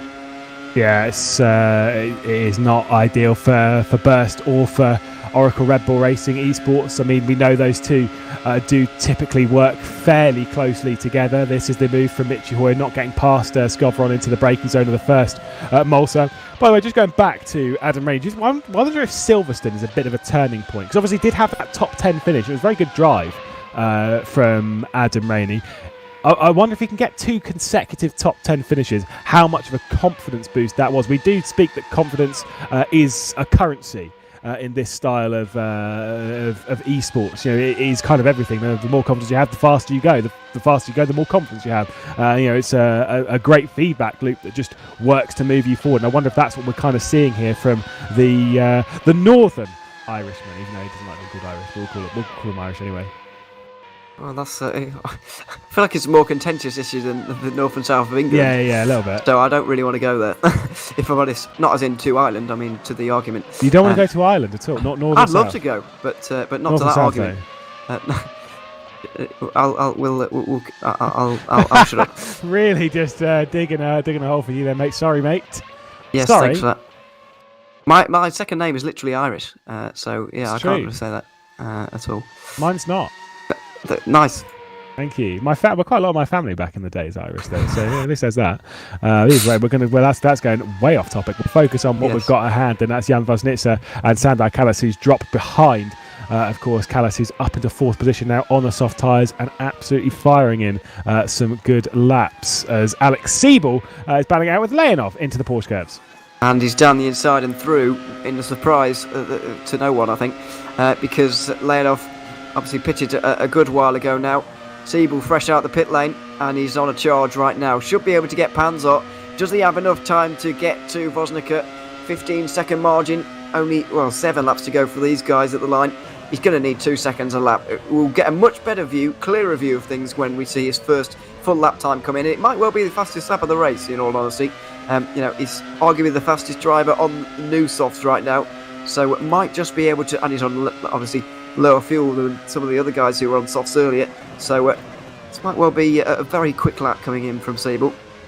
Could potentially. I mean, it's just some of those things that's a bit of a response. I mean, can definitely get 6th position. Panzer's not that far down the road. I think anything past that might be a little bit too much of a stretch. But to be fair, even after some of the issues that they've had earlier, 6th position for Alex Siebel would be very, very impressive. Still, with Michi Hoyer not able to get past his teammate Skovron, although I think he could have passed by now should he have wished it. The Edge eSports car of Ampatzidis directly ahead in 10th place. Not sure if there's going to be a move anytime soon on that, but they are definitely closing in on Ampatzidis. Michi Hoyer has set the fastest lap of the race with a 57.450, and you're right with Alex Siebel faster in the first sector by 0.3 than even Michi Hoyer. Yeah, absolutely. So he will be on a charge. It remains to be seen how much Robin Panzer is going to slow him down in terms of the overtake. And I really can't see it being much of a hindrance to him, although we will see. Ampatzidis is doing a very good job as well here, by the way, for Edge inside the top 10. Obviously stepping in for today and doing a very good job outperforming his teammate by the looks of things in this race, and trying to hold off both Burst eSports cars. Yeah, I mean, obviously we'll have to wait and see how it's going. I mean, I don't think he's going to drop a minute back to his teammate, but I don't think he's going to be able to hold off either of those two for very long at all, just purely based on the pace. There we go, see? A tick on that one. There's one through, there's 2 through. Skovron and Michi Hoyer both making that pass down into the Mulsanne corner, both working together to fire his way through. Ampatzidis, by the way, being a bit of a super sub this round. Keir Smakers, unfortunately, has COVID, and that's why he is not racing here today. Of course, one of the many drivers that we've had afflicted by COVID in the recent past. Of course, Michi Hoyer was one to have missed a round of the Formula SimRacing World Championship, as well as the Virtual Endurance Championship at Sebring not too long ago, courtesy of catching it. So it's a bit of a shame for Keir Makers as well. But either way, Ampatzidis doing a pretty good job as a super sub, just stepping in. I would say so. He's in 12th at the minute. Probably going to drop down to 13th, if I'm honest. Jordan will be very eager to pick up those final couple of points, and he's not long out the pit lane either. But it's going to be another very costly day for Dennis Jordan. 16 points behind Spork after his little bit of a disaster at Silverstone. He's not going to finish inside the top 10 today, losing more than 20 points So the gap between the two is all of a sudden going to become more than a race win. And there's only 6 rounds to go. It's not a long season in 2022. You can't afford this many problems, and Jordan has to qualify better at the next round if he wants to stay out of trouble throughout the first laps, because once he does get through those, he is very quick. We saw the Red Bulls at Malaysia. Unbelievable. Very, very quick. A 1-2 for them. If they can repeat that and start getting that more consistently, then Spork is going to be worried. But if this keeps happening, then he is going to be having a walk in the park. Certainly not with a point structure as soft as we have in the Formula SimRacing World Championship this year. We've already had this argument a few times. Of course, the difference between a race win and second place this year is 5 points, being 30 to 25 to 21, being race win second and third place, which means that to claw back a 30-point margin, you can just finish second basically all the time, and that is enough to really hang on for a 30-point margin for a very, very long time. It would certainly be to the end of the championship from here if that was the case. Obviously, how we had things last, that would only be 3 races, finishing first and second, the difference to close in that level of margin for a race victory. So, each their own. I know which way I'd go. Sorry, Cam. And Ewan, actually. No, I'm not sorry to Ewan. Obviously, this point structure is slightly different than how we've had it in the previous years. Just trying to change things up. It's not just points for the top 10; it is points for the top 20. So everyone scores points in the Formula SimRacing World Championship, which you like. Well, yeah, but yeah. If you like, I don't mind that. I mean, you say it's a soft point structure here, but he's Dennis Jordan losing 22 points at the moment. Under the old one, he'd only be losing 25. So it's which is an entire race win. Well, yeah. You've got to think of it in the context of the points, mate. It's 25 I points understand is an entire race win. We are going to continue this argument afterwards, I think. Yeah, but anyway, the 2 Burst eSports cars are together again. They've completely left Ampatsidis, and they're trying to chase down Rainey, I would imagine. I'm laying off probably. The 2 NetRex cars up in front, so I can't imagine they're going to all-out fight until the end, maybe. But certainly for now, it's a better idea for them to work together as they're doing now. Wonder if anyone else is going to as a pit stop. Surely not this late in the race. Hoyer closing in on Scovron, not going to go for it between the 2 Burst eSports cars. You've got the 2 NetRexes ahead in Leonov and Rainey. Colin Spork absolutely miles ahead of everyone right now. 12 seconds clear of Noah Reuvers, who is once again, as we've said before, dropping back and quicker dropping back into the clutches of Janice Brackshock. And so I would suspect we are going to see a battle for second place at some point throughout the running of the final laps here in the French Grand Prix in the Formula SimRacing World Championship.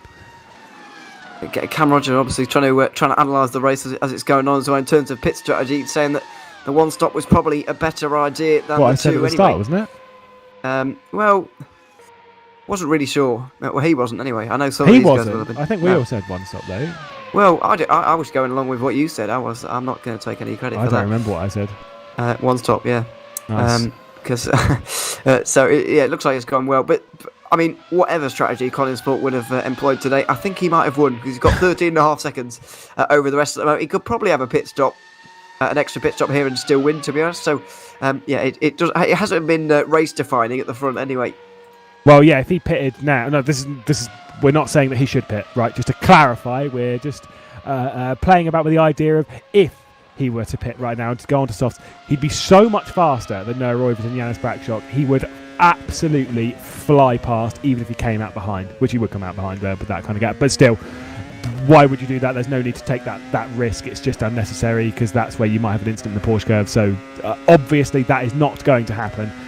But that's the level of pace. We're absolutely right. You're absolutely right. He could do a 2-stop race and still pretty easily win. Would be a bit of banter. I do remember a few years ago, and by a few years ago, I think it was back in the 50s, being told a story. I wasn't alive at this point. This is obviously from watching KPS YouTube. Yeah, it was a few years ago, 1950s. Someone in Formula 1 was leading a race by such a large margin, they came in the pit lane to have their car cleaned to then go back out and win the race, so that the photographs showed a nice clean car. That's quite a dominant win. Didn't Corvette do that at Le Mans? Probably to some degree. 1 year at some point. I don't want a clean race car. I like a race car that's dirty, that's been raced. Yes, I do agree. But yeah, it's almost like it's just showing off really at that point, isn't it? Really, the fact that you can stop to clean your car. Colin Spork not quite in that position.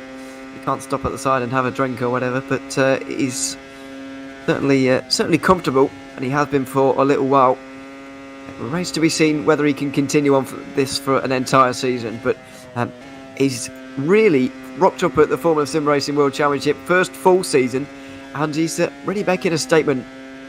Yeah, he's rolling with it right now, and like you say, continuing to dominate here in the French Grand Prix as the gap behind is closing. It was around 7/10 of a lap on the previous one from Janice Brackshock, closing in on Reuvers, and it looks like it's continuing to be in the sort of 7/10 to a second margin over the running of the 19th lap of the race as we look backwards towards Alex Siebel, who's been a bit of no man's land, a few seconds clear of Robin Panzer, is closing in 3.5 seconds though on Jan Vojnica, so he might actually be able to rescue a top 5, which would be pretty mad. That would be very, very good actually for Siebel to rescue a top 5. I didn't think he was going to make it, but he's clearly put really good pace into this final stint of the race. Closes right in on that top 5 position, and doing a fantastic job. This is a nice battle as well. A little bit further down, Panzer trying to hold off the 2 NetRex cars, although he's going to have his hands full to be able to do this for another 4 laps. Yeah, this is not an easy track to defend on, just purely based on the fact of you're a sitting duck on a straight line. Of course, Adam Rainey getting past his teammate Leonov shouldn't be the hardest move that Rainey's going to do all day. Obviously, once he gets onto the Mulsanne, should pass quite easily, and maybe he'll be in contention to take 5th position, or what would be 6th position by that point if he is closing in at that level. Was a bit of a lag as well to get past Jan Vojnica as well, considering he's setting at the same kind of speed that Alex Siebel is right now. The defensive line, of course, being taken by Panzer, although he can come back over onto the racing line. Think about it, Adam, you've got plenty of speed, make it stick nice and clean. Looks to the inside going into the first of the Mulsanne, just doesn't have the straight line speed, got to stay in that slipstream and carry the momentum. Not really, this is going to be a bit harsh, he's not thinking about it there. If he'd have backed off a little bit more, he would have been able to close up in that slipstream and then force the move, although he would have been a sitting duck on the next part. If he's going to make a move here, he's just going to be passed down into Mulsanne corner, and so now he is thinking about it. He's thought about it. Actively. It's always difficult to know when to overtake here, really, because you can get re-overtaken so easily. We're even seeing this when there's a tyre difference here. Relatively new softs for Rainey, relatively older mediums for Panzer, kind of on the opposite strategy. And it's even then you do have to think about when you're going to overtake and where you're going to do it, because you're just going to get re-overtaken even with the tyre difference like we see here. But I think it's evening out at this point. We're late in the race now, we're late in the stint, so the soft and medium delta is certainly getting smaller. And so it does matter even more. The 2 tyres are pretty equal at this stage. But Rainey now finally decides to use a bit of push to pass and will make the move. Yeah, he was waiting. He was kind of thinking about it going down to Mulsanne corner, but then understood he was going to be a sitting duck on the run into Indianapolis. So thought to wait a little bit and time it right, just make the move going down into Indianapolis. Like I say, it costed probably a little bit more time, but it's the smart thing to do to wait all of that time, because otherwise, like I say, if you just pass into the first Mulsanne, guess what? You're going to be potentially passing to Indianapolis, and then you've got to deal with it again. Maybe use a bit more push to pass than you want to try and get through before you get into the Porsche curves. It's just not really necessary. As the burst duo in the background are also closing in of Hoyer and then Skovron. It's obviously Ivan Leonov directly behind. A lot of track being used there from Robin Panzer on the turning point of Porsche curves. A little bit tricky, as Adam Rainey uses just about every inch of circuit you can. I like seeing that. Yeah, you don't want to use too much though, because obviously grass, but very bumpy as well. As that was quite dangerous from Leonov almost. He nearly lost the car, but he continues on. And these guys, Michi Hoyer, trying to make inroads, but it just looks like it's too little, too late for him.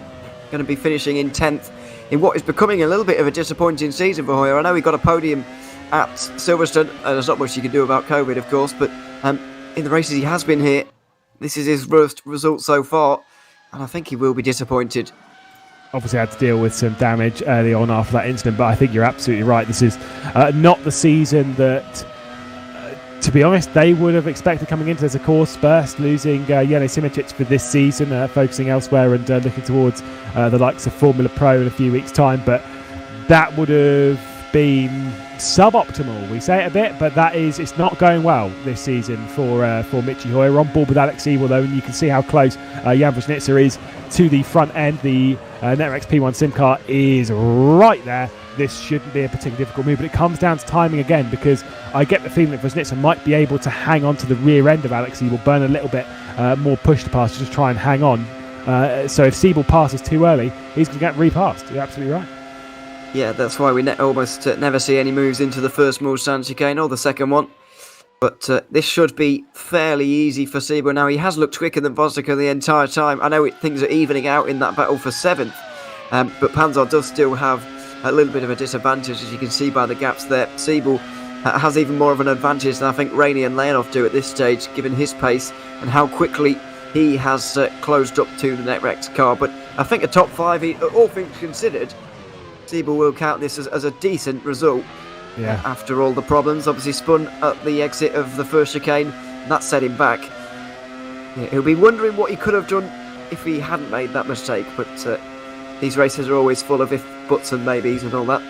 And of course, a two-stop strategy as well from Alex Siebel. Is he going to make a move into Indianapolis? No, I think he might want to actually wait even further. Might actually try and make it into the Porsche curves to really confirm the move.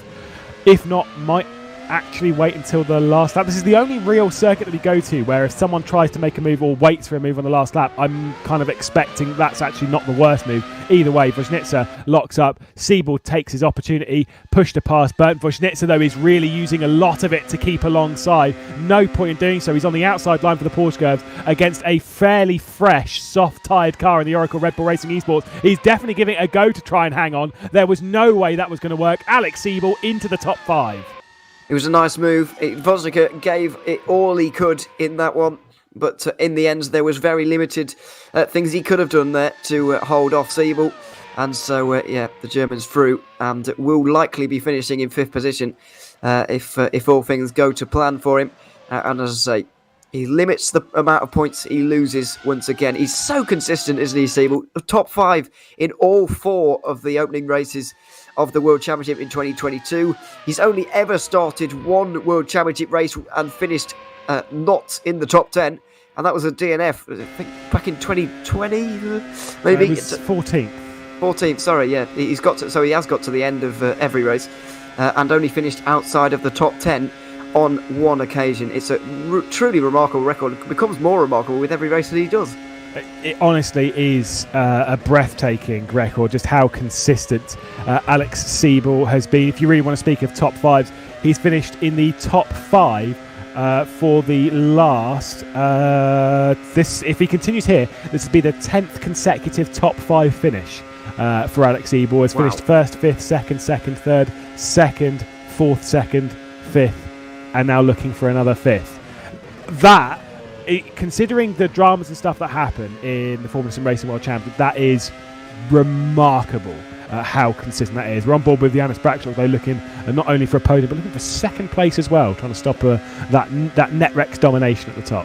Yeah, he's been making inroads this entire stint, and he's nearly got there. He might just run out of time, though, here. He might just not have enough time to get there. If he can get the slipstream by the end of this lap, then he will be absolutely there, because the next one is the final one. It will be now or never, and he will have to go for it. But while Siebel's record is very impressive, obviously he's looking on course for another top 5 here, doesn't win that much and doesn't podium that much sometimes as well. Only one podium so far out of the 4 races, and he was kind of matching Simicic like for like in terms of top 5s and top 10s last season, but Simicic way more wins, way more podiums than Siebel. So while it is very consistent and very impressive, sometimes you would like to see him push on a little bit further and get a couple more race wins under his belt. But he can't have everything. He can't complain about his consistency.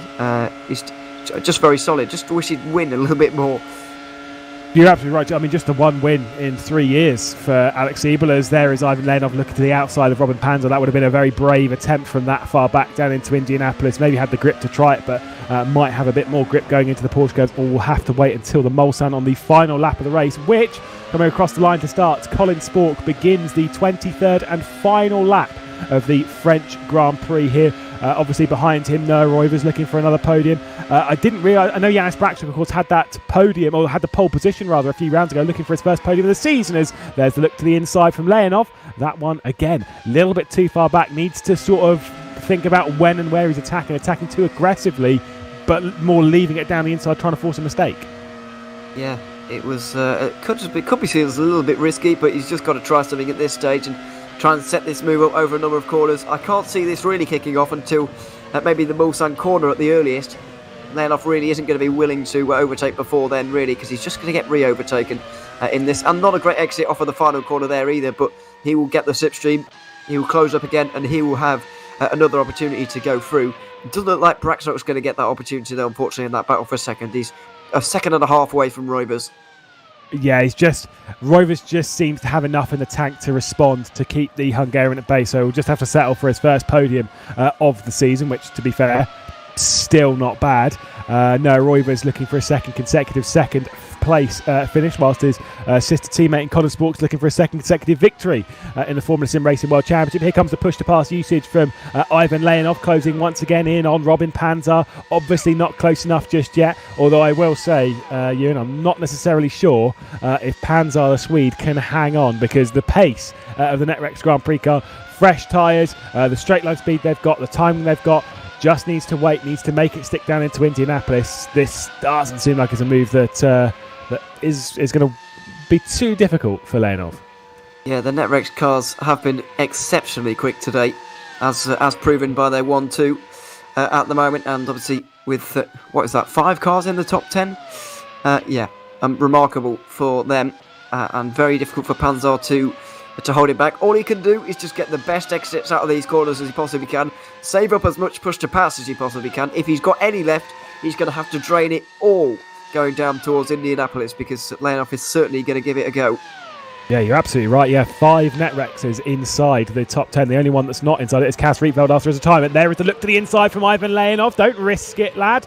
Backs out of it into Mulsanne corner. Once again, the half-hearted look from Leonov. Instead of that, he could have been focusing on getting a good exit from the Mulsanne corner. Thankfully, the slipstream will save him on this opportunity. Push to pass being burnt from both of them, probably maximising all of what they have, shifting up, making sure it's perfect to the outside of Indianapolis. This is going to be a bit of a risky move, but he's got to send it. Ivan Leonov gets back in line and might well not actually pass, but here comes Colin Spork, not only to take his second consecutive race victory in the Formula SimRacing World Championship, but it is his third of the season. Spork victorious again at the French Grand Prix. Noah Reuvers going to be coming along behind him a very long way back, 16, 17 seconds behind. You'll have to count them. The clock will run. Reuvers will take second position once again, and Janice Brackshock for the first podium in his season.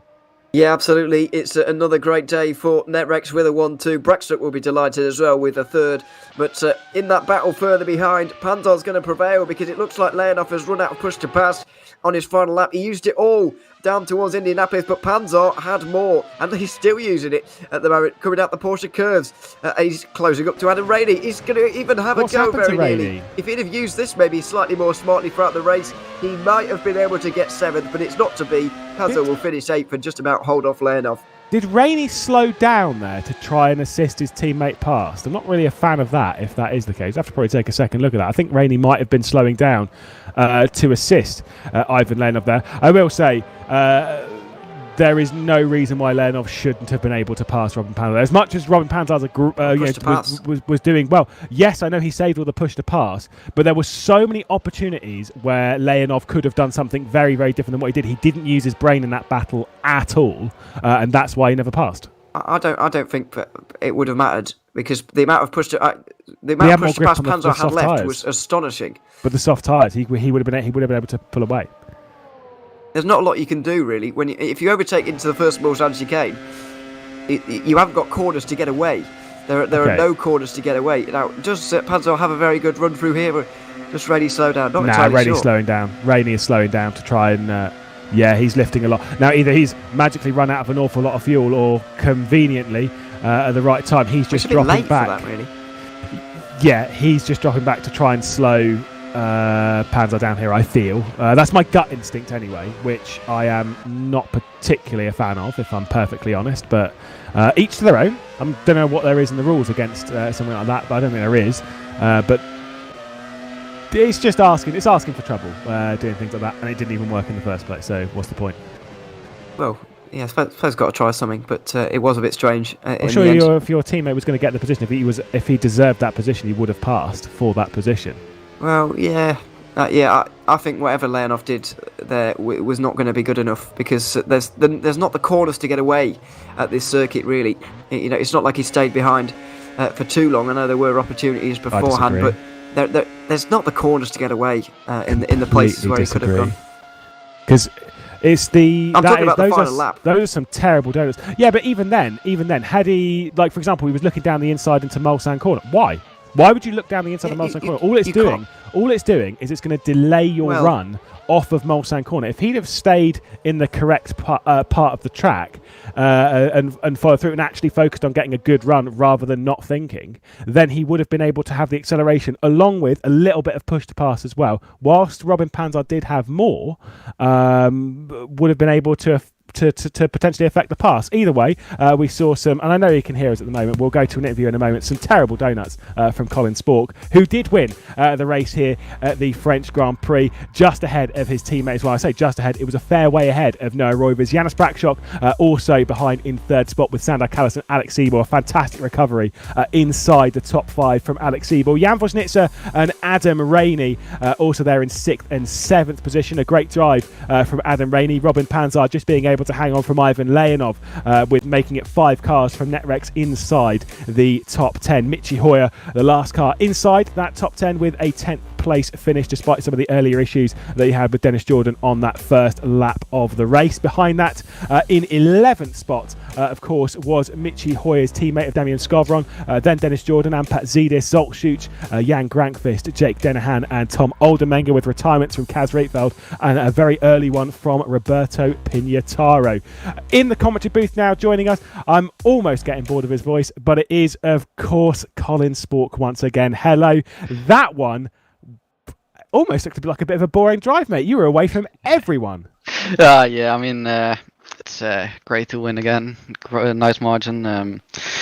Well, one stop. I mean, the 2-stop looked better today as pace-wise, but I just knew that the 1-stop was going to work for me this race, and it was just a tire saving fest. Oh, not fast, but tire saving basically till the end. And I'm pushing in the last lap to see if I could go for a quick lap, but tires were not there.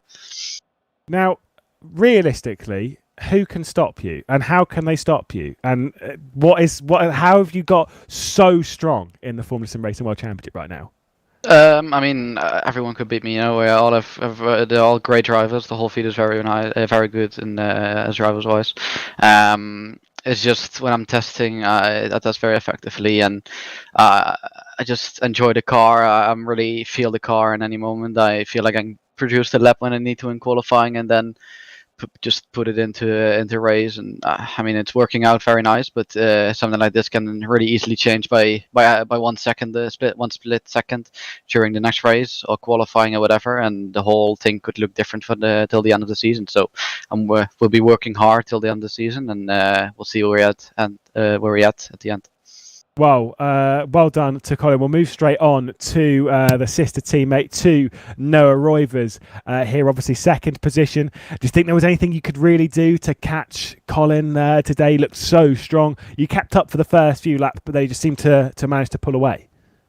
I'm just not able to manage my tires that well. I was not expecting that on this track, to be honest, because there are not a lot of corners, let's say, and you would expect guys to cool down on the straight, but you really need the traction in the low-speed corners, and that was something I was struggling with all race long.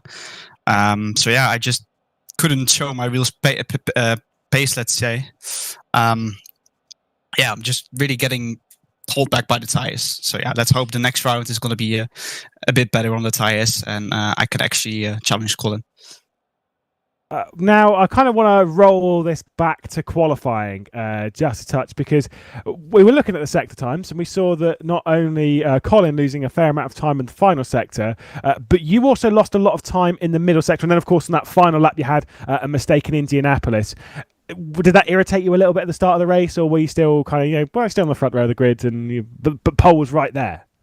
I mean, we were like 8 tenths quicker than the people in 3rd and 4th and those positions. So I shouldn't be disappointed about that, let's say. I know that I could have taken pole if I looked at all my sector times. So that's a bit unfortunate, but you only get 2 laps around this track, and it's incredibly tough, let's say.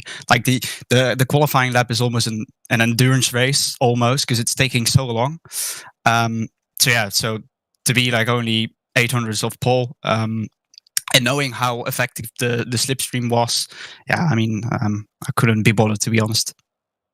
Well, again, congratulations to you. I'm sure this is not the last time we're going to be speaking to the duo of Noah Reuvers and Colin Spork this season. Well done. We'll move straight on, though, to a driver. First podium of the season, someone who we spoke to quite a few times in the podium booth here in the Formula SimRacing World Championship. Janice Brackshock, you were closing in on Noah Reuvers a lot there towards the end of the race. Seemed like you had the measure of your tyres, especially towards the end of the first stint. You a little bit irked not to get second position. Yeah, it was a big surprise, this race.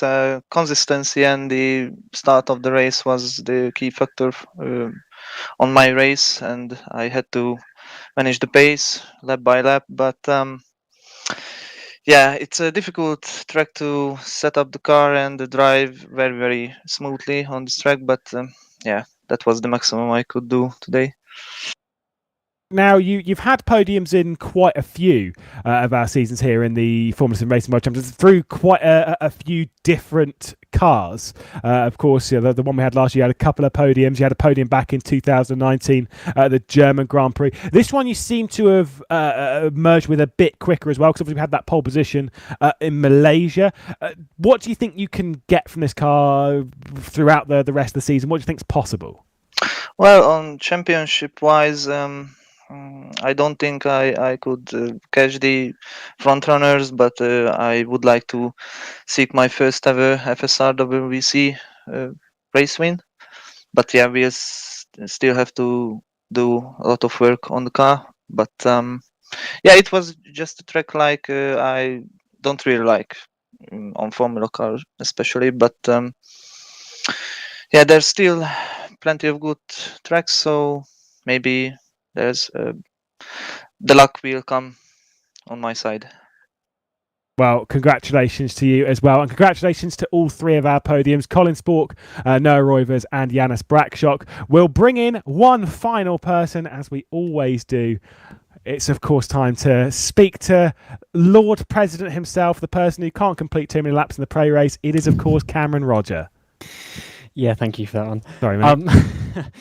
So obviously this race was a community voted race, and Le Mans won out of the votes. But the next track will be obviously decided by the administration, and it will be Belgium Grand Prix Spa-Francorchamps in a couple of weeks' time, where we will be racing to start obviously the second half of the season. As Lewis mentioned early on in the broadcast, we will attempt to rerun the race early on the Japanese Grand Prix, but that date is yet to be confirmed. But we will try and get that to you as soon as possible. Belgium next time should be good, and another high-speed track. Well, I want to ask for final opinions as well from Ewan O'Leary before we hand over. Yeah, should be good at Belgium, of course. Spa is obviously a fantastic circuit, especially in these cars. Should be great racing around here. Unfortunately, obviously, look, the one this time around, it was another good race, but a runaway winner in this one. So who knows what will happen at Belgium? Maybe it'll be a little bit closer, maybe not. We'll wait and find out. But looking forward to it in a couple of weeks' time. We will indeed. Before we get there, though, and to pass over not only our midway point of the season, but also then into a pretty substantial summer break, we should probably take a look at the standings that we're heading into Belgium with. Because, of course, speaking of runaways, not only runaway winners in today's race, but runaway in the championship standings as well. Colin Spork with 3 victories, 111 points to his name, a fair way clear of his teammate Noah Reuvers, who's taken over second position in the championship, now ahead of Alex Siebel. Pretty tight fight there. Alex Siebel ahead of his teammate Dennis Jordan now by a single point, very close for that second position. Jan Vosnitzer in 5th. Sandor Kallas with a decent result up into 6th in the championship with Janice Brackshock. Michi Hoyer, another not so great day from the German multiple race winner Ivan Leonov, and Robin Panzer with his best result or joint best result of the season. Robin Panzer in 10th place in the standings. An interesting run then around the French countryside as we took to one of the most historic racetracks on the planet, the Formula Sim Racing World Championship. Round number 5 will close here. Again, big thanks to our broadcast partners in VCO eSports and of course our sponsors of Masita eSports, SimLab and 3D Wrap. Thank you all for joining us through the running of this race. I've been Lewis McGlade, Ewan O'Leary has been alongside, and of course Felix van Delft has been bringing you the broadcast. We'll see you in a couple of weeks' time as we head to the Ardennes, but until then, bye-bye.